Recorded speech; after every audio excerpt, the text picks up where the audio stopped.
Good afternoon, everyone. Welcome to another Instagram Live discussion focusing on financial planning for 2025. So we've had many discussions over the past couple of weeks. Especially we're now in a second month of awesome.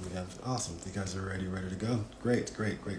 So we've had a lot of great discussions from mental wellness to talking about God. And we also have Janine on here. What's up, Janine? How you doing, girl? We got all these amazing people, and this discussion is going to be no different. So we are going to have the CEO of Cloudacy, Leon Mensa, jump on. Before he gets on, I'll make sure we have a brief overview of what we're discussed today. So as we step into 2025, financial planning is now more important than ever. With changes in the economy, shifting government policies, and also shifts in names of Gulfs, like the Gulf of Gulf of America now, and increasing financial pressures on families, having a solid financial plan is absolutely crucial.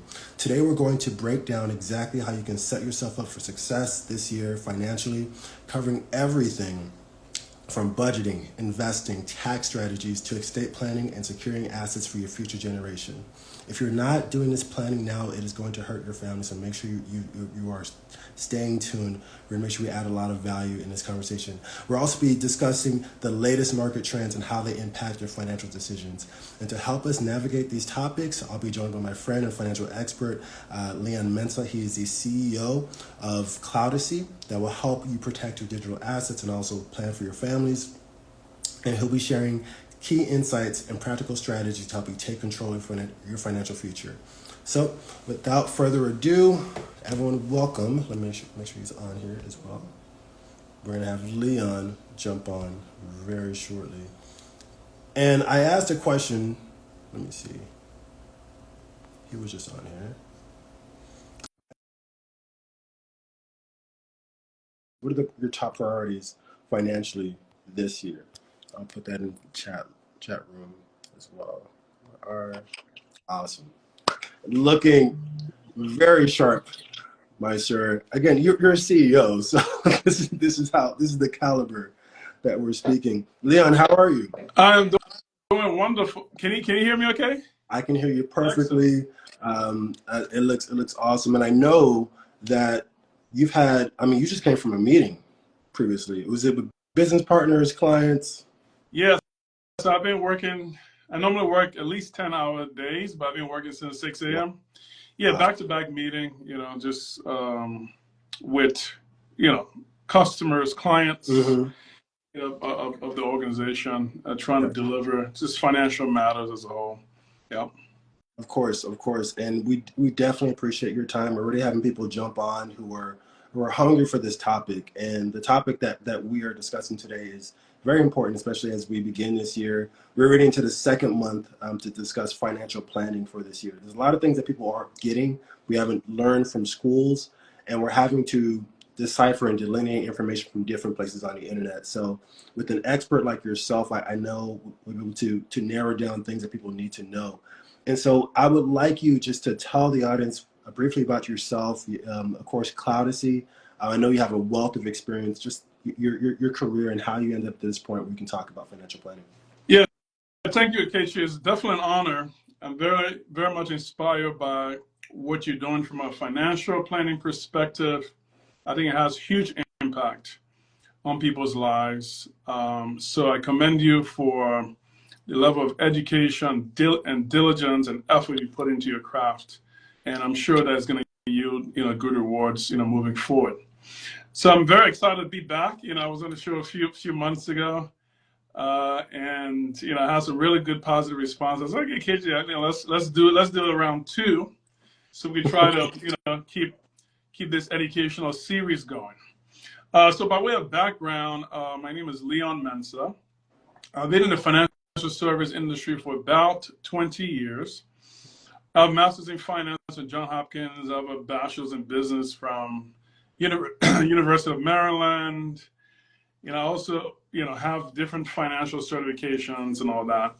But basically, I've worked for financial institutions the last 20 years, investment banks, large institutions, some private, some government agencies, basically. And, the goal being is to try, I just have a passion for finance. I have a passion for for helping people. I've worked a different spectrum of the financial analysis and financial planning arena. But definitely this space of which, giving advice to individuals and family is one of my passion, so I'm very excited about it.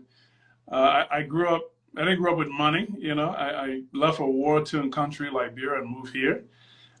We had a civil war for about 15 years. We moved here, I barely could even afford a winter jacket. I remember going to high school and, because my mother couldn't afford a winter jacket, I caught pneumonia. I had to get hospitalized for about 4 days. So I prized myself to really learn about finance, how money works, how the world works, because it really takes education, and it takes you from your generation that God can guide you to transform that generation by the knowledge and the work. You have to put in a lot of work to make it happen. But by applying that knowledge and putting it into action, you can really transform you and your generation. And so we're here because, we're inspired and we help leading the cause. And hopefully you all can listen and act on it. And I think together it's going to be a win-win situation. Perfect. Thank you so much for that, Leon. And we're going to go in and jump right into it, because I want to make sure people are, as they're jumping in, able to get as much as possible. So we'll talk I want to talk about the importance of setting clear financial goals, and also what are some goals that people can be setting. I know we might have a range of audiences, but what is the importance of setting those financial goals, especially as we are jumping into 2025? Absolutely. As we start into 2025, first of all, we had a very pivotal time in human history, right? So how traditionally we've been kind of accustomed to doing things a certain way, with some automation, but not the automation that artificial intelligence provides, right? So now we've a whole new world. So every sort of sector and things that we once knew, everything's getting augmented in some way by artificial intelligence. Now, in some way, that's good. It means that every one of us could be highly productive, right? Because it's helping make us do more with less. But also in other areas, it caused for some challenges, because many people who don't evolve their skill sets, right? Some of those, they could lose some of those jobs to artificial intelligence. Right. Now the question becomes, what happens to the income? What happens to the assets? So that is the reason why financial planning is very important, because it helps you, make sure that you and your family are okay in various circumstances. What are times are good, what are times are hard. By putting the right plans in place, you can make sure that you stabilize the necessary resources to sustain you and your family into this new world order. So that's one reason we thought it would be a good idea to start educating individuals and families on this financial planning process. Of course. Now, specifically, some of the things that that individuals and families need to start doing is there's really a 7 sort of step process, right? So the first step is getting hold of your finances, right? In terms of tracking all your income, tracking all your expenses. Now, it sounds simple, but a lot of us, to be honest, are really too lazy to try to say, oh man, I got to track, 20, 30 expenses every month, on a spreadsheet. But now we have automated tools that you can use basically to sync up with your bank account and track, essentially where your money is going. Sometimes just by identifying, we call this the FinOps, financial operations model for enterprise or companies. By even just looking at, it's called show back method, by showing back to yourself how you're spending your money, like, whoa, I spend this much eating out, I spend this much on clothes, or I spend this much doing all kinds of frivolous activities. So the first thing is to apply this show back method of how your money is essentially being expended, right? And identifying waste, abuse, right? Essentially expenses that you don't really need, right? So you really want to focus on that. Next thing we want to do in this assessing financial picture model is basically allocating some money after our core expenses, right? Overhead maintenance expense, towards some savings, right? Savings and investments making sure that's in order, making sure that's in place. Now, some people, I've heard some people on the internet say, well, the 401k is a bad investment. You should invest in real estate. That people can make arguments, I think, for a lot of, pros and con reasons, and it's all fine. But what I suggest people consider is, for the average income earner, most of the time they contribute, say, for instance, to the 401k. The 401k matches 100% on average up to, say, 3 to 5%. So if you put in, say, $5,000 a year, let's say someone makes $5,000 and contribute $5,000 a year, the company gives you essentially $5,000, right? So that's essentially 10 grand. So for most people, think about it logically, where are you going to go on this plan to get 100% of money in 1 year? so in effect,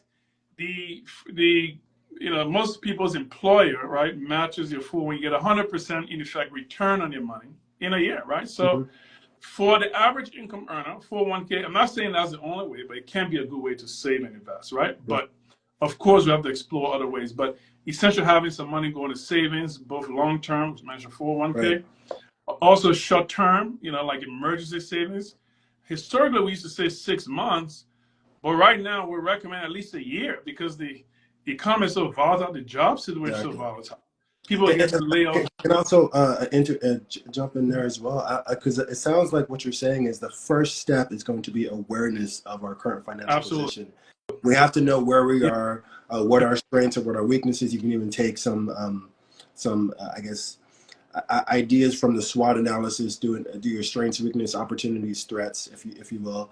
But it looks like also if we have to make sure we're saving. If we don't have any sort of savings, I think it's recommended for 10,000, but with the way things are with the economy, we have to increase that. And then also add to that as well, if clients are trying to get to the point where they're investing, I had a client as well who's trying to invest. If you're in debt, you cannot be in debt. Can we talk about this too, especially as we are making sure that we are getting a synopsis of our entire financial situation? What are the top priorities or things that we have to get rid of before we're able to really kind of run and have sort of momentum in the financial planning process? Well, to be honest, I look at it a little bit differently. So when I think of getting out of debt, I think the fastest way to get out of debt that's more sustainable is to increase your income pool of assets. Because the thing about it is, if you're not making enough money, even if you cut back, there's only about so much you can really save, right? Because you're sort of limited. You have I love that. You have essentially like a cap, right? But you always have a cap, but essentially the more you can expand your income pool, the better off you be. You can allocate more towards savings, investments, and other things. And certainly paying on debt, right? That's going to be a critical point. So I like to say work towards 6 income sources. Okay? Because the thing about it, the average person maybe might have one, just a job. But think about what ways you generate 6. Now, a job is one way, multiple jobs are other ways.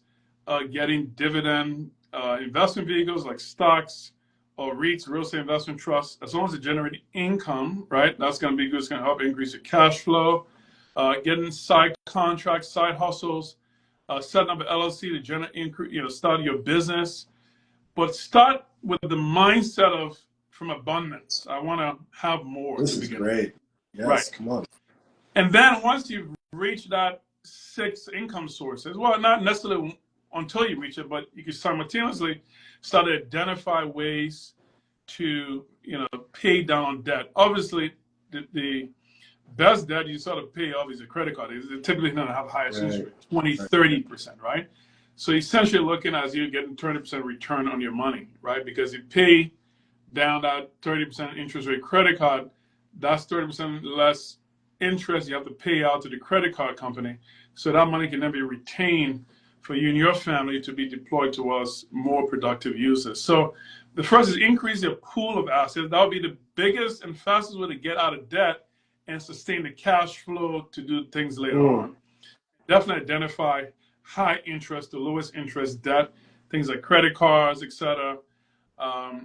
Will probably be the biggest area we'll start. Things like mortgages, I wouldn't rush so much to pay those off because for a lot of reasons, we can get into later. But definitely credit card and high interest rate. Let's talk about this too. And I love the way this conversation is flowing. As you can tell, he's already adding a lot of value. And I love how you approach this. So we can, there's two trains of thoughts. And I've seen it, when it comes to like Dave Ramsey or some of the people. Let's stop, going to Starbucks or whatever it is. And let's make sure which is kind of like nitpicking at our goals. But if we're thinking with an abundance mindset, especially as far as the top income earners are earning, we're really focusing on income maximization, which we're talking about. You said adding 6 to 8 income sources, right? So we talk about the pragmatic ways that people are able to do that. I know maybe business. I actually am working with a client. We're trying to maximize overtime hours, things like that. Just different ways we can get the income source to increase. But let's talk about income maximization and different strategies for that. Mm-hmm. Yeah, so for income maximization strategies, I think, first of all, one of the quickest way you get that is through multiple jobs, whether you even have a main job or maybe side jobs or side contracts. That's one way to handle that. But I would say the next best way is likely through set up your own business.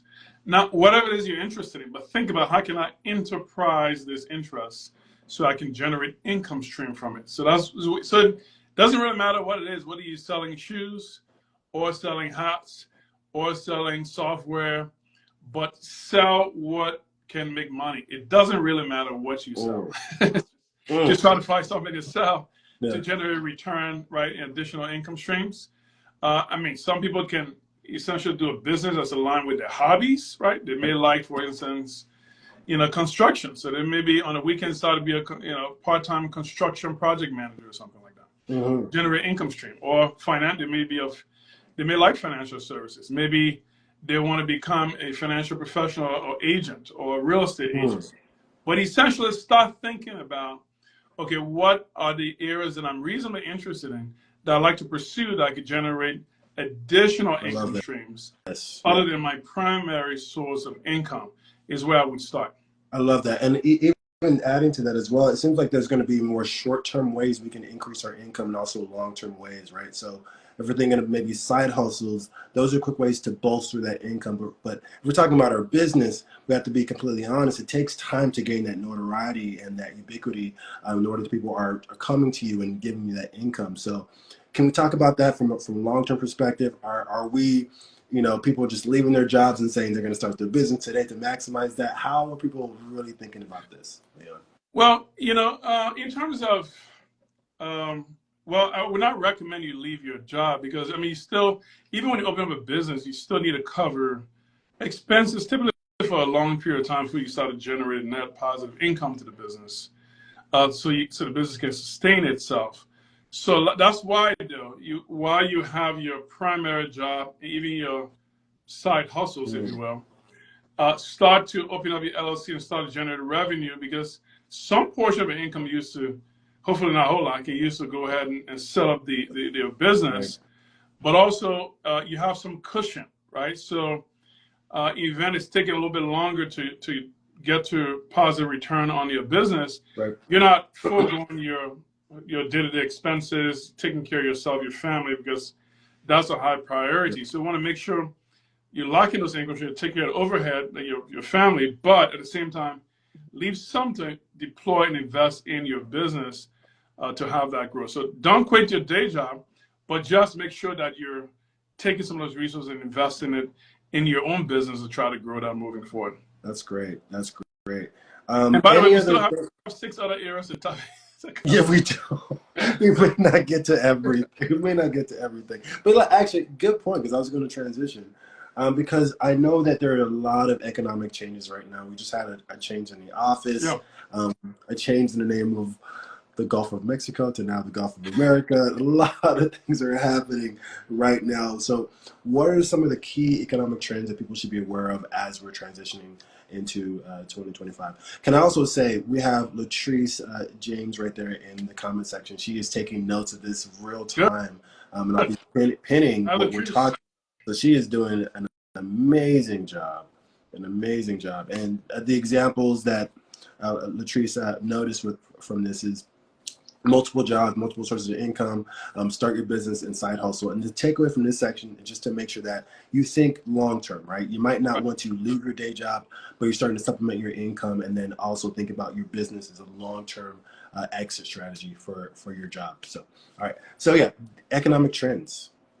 Yeah, the biggest economic trend we see are obviously things like artificial intelligence, which is by far the biggest impact on any economic trend moving forward.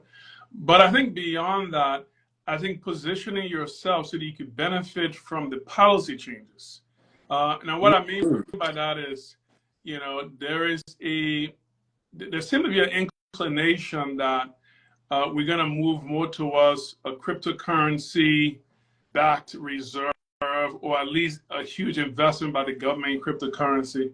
That really means that most cryptocurrency that are solid in nature will increase. It will probably increase beyond the average stock market, value, basically. So you want to make sure you position your assets to benefit from cryptocurrency. I mean, I would just at this point be pumping money into Bitcoins, because that is essentially the beacon, like the S&P 500 of the cryptocurrency world, right? So make sure you have a lot of assets moving towards cryptocurrencies, because it's very clear, it could not end up that way, but I think by all indication, it looks to me that the administration is going to be heavily investing in cryptocurrencies. Also, things like some of the policies, like, if they're assessing tariffs, for instance, on foreign countries, right. Look and see, okay, which goods might as a result could benefit within the U.S., right? So if there's assessing tariffs on a goods from a foreign country, and maybe there's going to be a decline of that goods from being purchased, naturally then people may look towards purchase a replacement of those goods within the U.S., right? So you want to make a list of stock baskets, for instance, and say, okay, which are these most likely to benefit as a result of these policies, and then start investing in those, right? Because you're going to essentially have a big jump in those sectors. So look at technology, look at the trends, and then try to allocate some of your resources towards those, because you're going to get the most bang for the buck, if you will. And I love this topic, because I mean, we are reacting to a lot of the economic policies. One of the biggest updates was the closing down of TikTok. It still exists, but also there's some talk with the administration about opening back up. And we're at the point now, especially as content creators, that affects people's pocketbooks, how they're able to communicate to the audiences, how they're able to market, to prospect for new clients. Right. So, I mean, is that something that we should be thinking about as well? Like perhaps even making sure that we're able to have our reach on different platforms in case something shuts down, like in case they shut down Instagram at some point, right? Or say TikTok. What do you think? How do you think we should be thinking about that? This is also a little bit of a different question, but I want to see what your thoughts about that are. Yeah, I mean, as with most things, from an asset perspective, you have to diversify and always be prepared about risk management. Yeah. So essentially managing the risk on those, essentially diversifying your portfolio from that perspective. So let's say, for instance, if you're getting monetized on a particular platform, make sure you spread that across multiple platforms. So in case one platform gets shut down, you essentially have your client base you can still leverage for whatever they buy from you, whether it's information or connections you have with them, because you want to make sure you continue. We are in the digital world, so you also want to be digitally mobile, which is one of the reasons I funded the company Cloudacy, which I'm sure we'll get into a little more. It helps organize all of your digital assets, physical assets on one platform, to make it easy to transition from one platform to the next, but also be able to pass those on to your family in the event that something happens.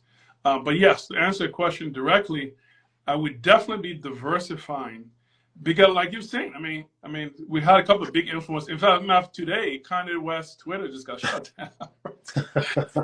So actually, I mean, I'm sure he had millions of followers on his platform, and someone pulled a trigger, and right, he's gone. So Definitely you want to diversify, Right. like just like you would from your investment perspective. Mm-hmm. Same thing you want to do. If these are revenue sources or they're a huge platform of the Right. market, you want to make sure you broaden that platform base. Yeah, I mean, just like it's a business, it's an investor mindset of thinking about Correct. your content as assets and diversifying it among different channels.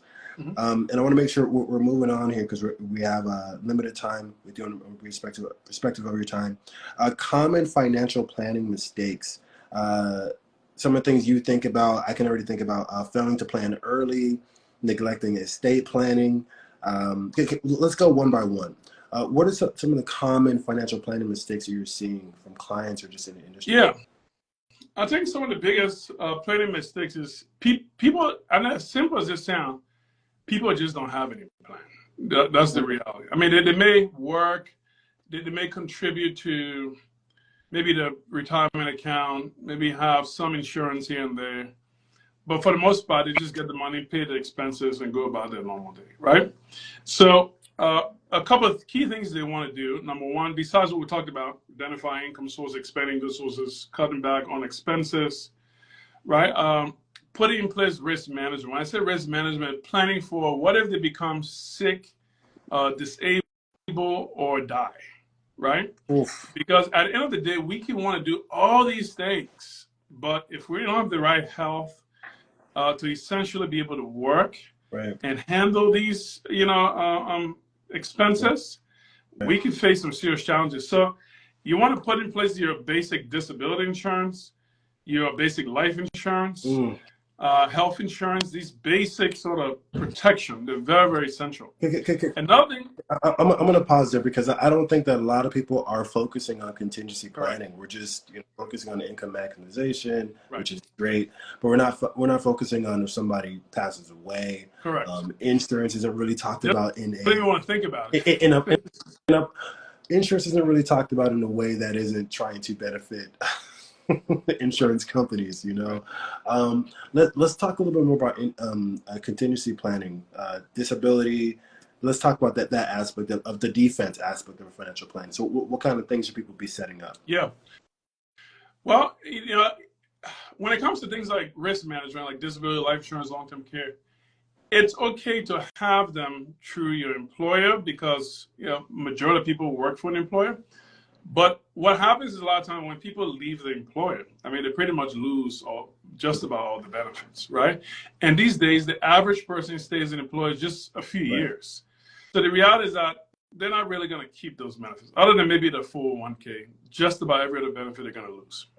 So what I suggest is at least augmenting or having, risk management plan outside of the quote unquote formal employment that they could hold on to for years. I mean, one of the best things I did when I was in my early 20s was bought some cash value insurance, and I still hold on to it today. Mm. And it was great health, low cost of the insurance, and it has good value. So the point is, put these things in and just hold on to it, regardless of which employer you're with, which employer not with, what business you have. They're yours. They're not tied to a specific employer. You can just hold on to them for the rest of it. Right. So that's one of the things from a risk management perspective I would highly recommend. And I want to touch on that as well because again, that isn't really spoken about. You're not going to see this stuff on a Super Bowl ad or Right. anything like that. it's very much things you have to get out. So just to take away from this as well is that we should make sure we are protecting ourselves. But it's just like losing the access to TikTok, which I still miss TikTok to this very day. I want to get back on it, but we can't plan for things to go away, but we can always just make sure we're preparing for it. So especially things like we have all these awesome people on here. Thank you guys so much for jumping on. Things like life insurance. It could be term policy. If you're looking at cash value insurance policies, make sure you do your research. It fits into your budget. There are benefits to that, but also you want to make sure you're not disadvantaging yourselves to where you're trying to pump so much money. I'm gonna do a whole conversation about this. Pump so much money into the cash insurance policy that you're broke and you have nothing left for your family. It wouldn't make any sense. But there are benefits to that as well. And then also making sure, of course, if you're having life insurance from your company, if you get fired from that company or have to leave, just making sure you have your own cake if you will, to make sure you're protecting yourself and your family, because you never know. You can your Yep. family, you might pass away, someone in your family might pass away. Just having your own protection plan is really a big part of your financial plan. So that's really good. Anything else you want to add there? Yeah, no, the insurance are very, very much critical. In addition to that, you want to set aside savings for any sort of major bucket, major expenses you have come up. So if you have expense to buy a car or expense to buy a house, make sure you're allocating a separate money from your investments to pay for those big expenses, right? Because you don't want, it's time to go to closing on a house and then you're short, there's no way to get the money. So start planning for those in advance. If you start planning, you don't have to contribute a fraction of the price with some compounding interest. You can get to the goal for saving for an asset much quicker than if you didn't plan ahead of time. And this is really great because it goes back to the very beginning of the discussion, the importance of having those goals financially, Correct. so to allocate your resources accordingly. If I'm at the beginning of my year and I'm thinking about buying a house in say 2 or 3 years, then I'm not going to be spending so much on going out, or I'm not going to be spending for much of a car or anything like that. So I think goals help us to focus our minds and also Yep. our assets to allocate towards what's really important. Um, and can we talk about this as well? Because I know that we may have these financial goals, but it's very easy to get off track with this as well. So that might be a mistake. How do we make sure that our clients are staying on track with their goals if they have one, and not just writing something and then putting it in their desk drawer? How do we do that? Well, I mean, like with anything good in life, it just takes concentration and it takes discipline. It never happens by happenstance or magic, right? So when you have the plan and the plan requires certain action, okay, like if you, let's just, for instance, set up an investment account, set up an insurance policy, and you're supposed to contribute an X amount, just make sure that goes off the top before you start spending money on any discretionary type expenses, right?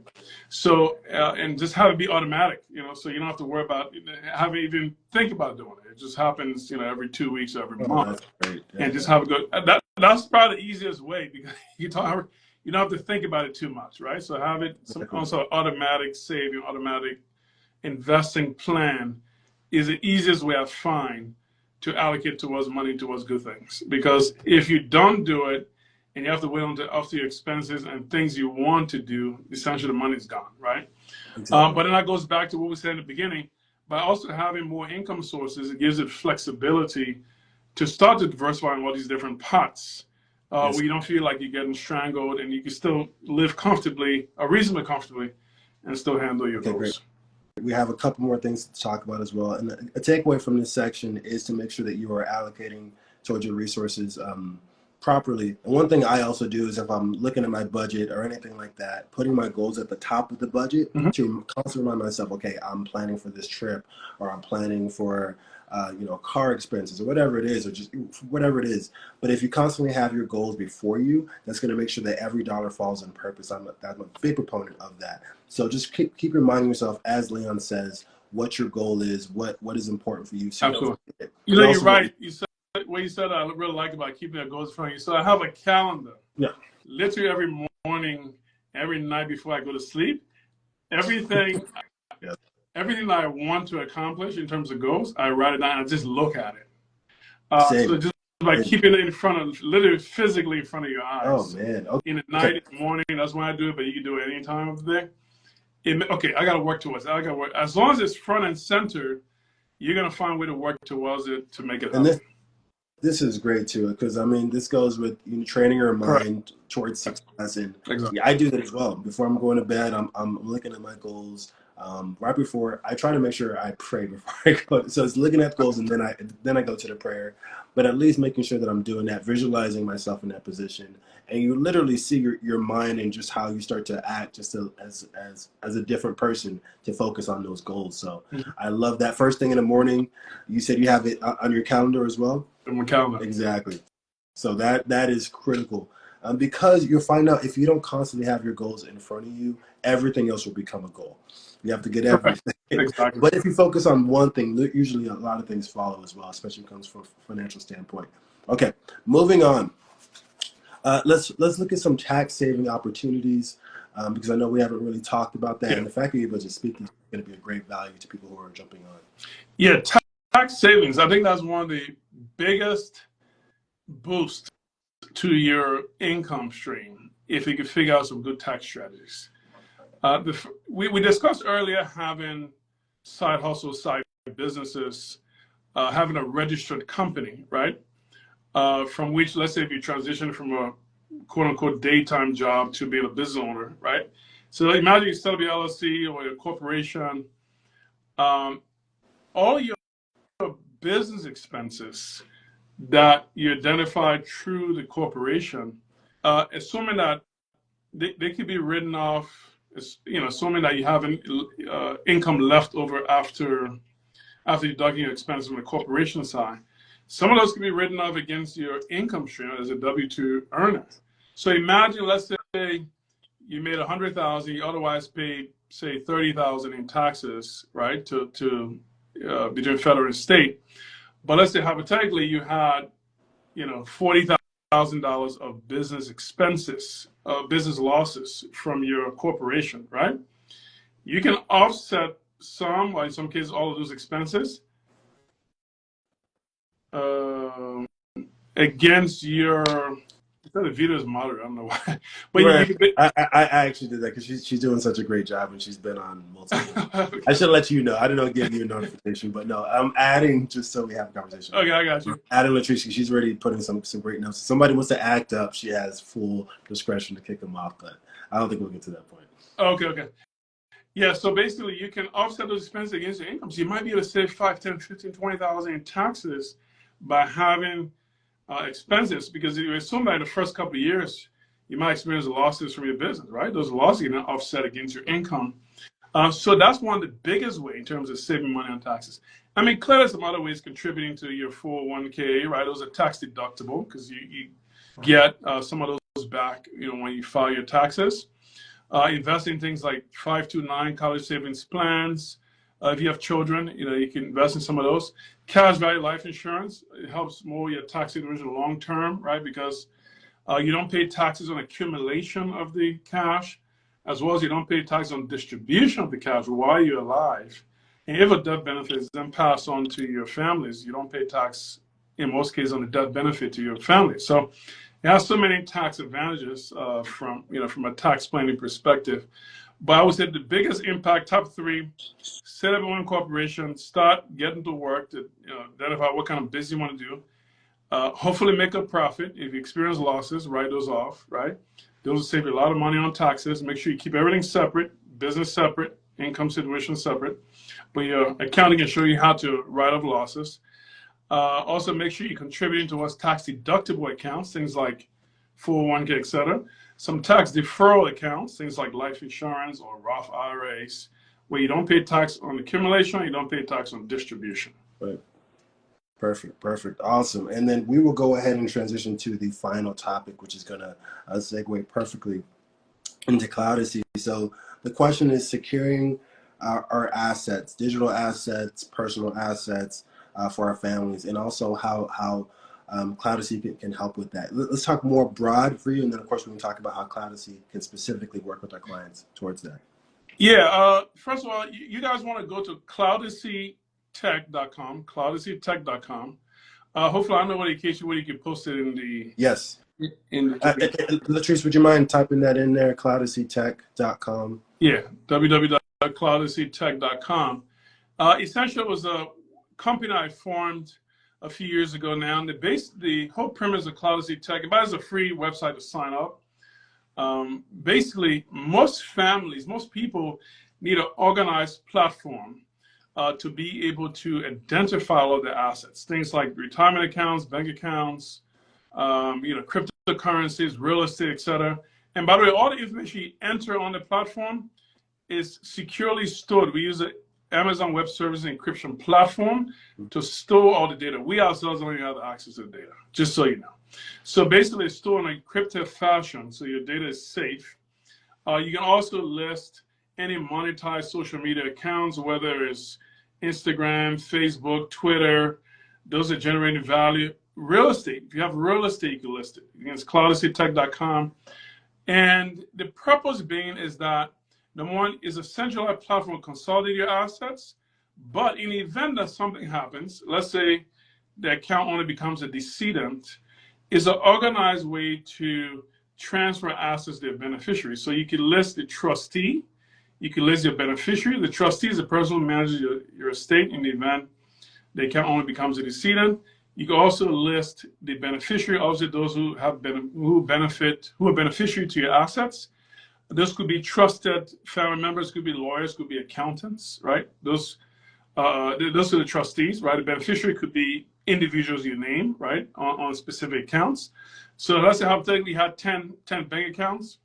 You list bank accounts, you list the 10 beneficiaries. In the event something happens, the trustee sends a notification, let's say a notification of death.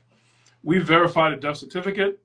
Then we release the information about those assets directly to the beneficiaries that you specified. Okay? So it's a very organized way to identify the assets and then transfer it to your family members. Because what I noticed is that during my career in financial service, is that people would die and then the family would be scrambling trying to find where their accounts are. Oh, and then these days we get everything in email. Can you imagine how would family be able to access a person's email to get all the statements? Back in the day, at least they used to mail the statement to your house. So even if the family members didn't find the assets, someday the statement would come in the mail. Oh yeah, John Doe had an account at PNC Bank. Oh, then let's go and claim it. Right. Now, nobody's getting statements. So everything's in the email. So I want to explain this as well, if I can, just quick interjection. Yeah. And I notice, especially because a lot of us think that, oh my God, Trisha's doing an amazing job. We're going to keep Cloudacy Tech, just make sure that that's up front. You guys can do your research. Make sure you log on to Cloudacy Tech to check out the amazing work that Leon and his team are doing. But especially our generation and even millennials, even baby boomers. My mom didn't have any sort of planning. Quick story, just when my mom, I talked about this last time, my mom passed away, there was no sort of plan. You know, it was there, and the family just sort of scrambles. This happens very much in many families, but I know for me in South Nigerian community. I've also had someone just recently reach out and, you know, just asking for money because there's nothing saved. There's no contingency planning for when that person passes away. So it's very important. I know this may be something you may not want to focus on, but the only thing that we are certain about in life is death and taxes. Yep. And of course, Jesus too. But that's my addition. But make sure that you are planning for those two things. You want to make sure that if a family member is getting older, or even if you just make sure you start having that estate planning. So I'll give it back to you, Leon. Just want to make sure I share my personal testimony there. Yeah, no, I totally agree. You hit a good point. That's what we'll keep stressing. Start the planning now in an organized way and identify all these assets to make it easier, right? Because you work hard 10, 20, 30, 40 years for these assets. So you don't really want to have it just go by the wayside, right? So Cloudacy Tech can help you organize and transfer these assets. Free to sign up to your beneficiaries in a very organized fashion. Only about 33% of people have some sort of estate plan. 70% will have no estate plan. So no trust, no wills, no nothing. You know, in terms of what happens if their family becomes a decedent. So this is a way to basically have a digital estate planning, right? So because the biggest thing about estate planning, you have to identify the assets, right? And then the next thing you have to find who to help with claiming those assets, whether it be lawyer or accountants, right? So we solve all that in one platform. We identify the assets, and then you can list your trusted advisor like a lawyer, or like an accountant, or a trusted family member, and then list your beneficiaries. So you've specified basically how you want those assets to be transferred. And then if the event the accountant becomes a decedent, well, you know, people can just go and see, okay, well, who was the beneficiary to the monetized social media account? They can have to log in, they can access that. Right. Who was the beneficiary of life insurance? Well, that person is listed, so they know where to go to get the insurance policy. Who was listed for the condo in Florida? Well, that person is listed, so they know how to go and claim. You know what I mean? So it makes the job of the estate planning attorney very, very easy. So Cloudacy Tech, very, very happy, you know, create this website. I want to get it out there to as many people as possible right here in Maryland. in Bethesda, Maryland. And we're looking forward to you signing up, becoming a member. It's free to join, and we look forward to helping you with your estate planning needs. Perfect timing. I mean, we are flowing right through this. I think we had an amazing conversation the first time, but this one is definitely next level. So we're going to open up to audience questions. If you guys want to hop on, you definitely can. Just you can drop your questions right there in the bottom. But before I want to do that, I want to say thank you so much, Leon. This was, I mean, thank you. Thank you. A lot of value. And let's do a quick recap if you guys are thinking about questions. So we talked about the importance of financial planning, making sure you establish your goals as a way to orient your resources and your assets towards one thing. Getting rid of things like debt, and also make sure you have your savings. But one of the best ways to do that is through income maximization. So constantly maximizing the amount of value that you're adding to the marketplace, working on your skills. I talked about it in previous videos, working on yourself as an individual, seeking ways that you can add value to the marketplace. That's going to be very huge. And then we moved on to current market trends, diversifying I would say diversifying your assets, whether it be investments, not just having assets at work, but also assets at home, having your own personal investments. You also talked about Bitcoin as well, which is, that's going to be, So, putting money into there, of course, keep asking questions. This is education, not advice. I want to make sure we do state that. But then also make sure you have your own personal policies, things like life insurance.